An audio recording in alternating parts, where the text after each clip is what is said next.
Seorang pria parubaya menjadi pusat perhatian di kawasan Cilebut, Kecamatan Sukaraja, Kabupaten Bogor, Selasa, 15 April 2025, malam. Pria parubaya itu menangis di jalan sekitaran stasiun Cilebut. Tak ayal jalanan sempat tersendat karena kakek itu tanpa sadar melangkah di badan jalan.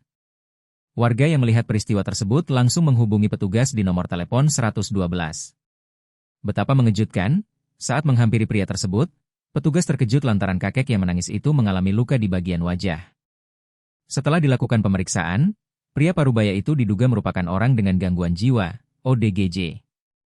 Meski demikian, petugas bergerak cepat untuk memberi pertolongan medis untuk mengobati luka pria diduga ODGJ. Sementara itu, petugas dan warga semakin terkejut saat kakek tersebut angkat bicara. Kakek ODGJ mengaku baru saja menjadi korban pemukulan.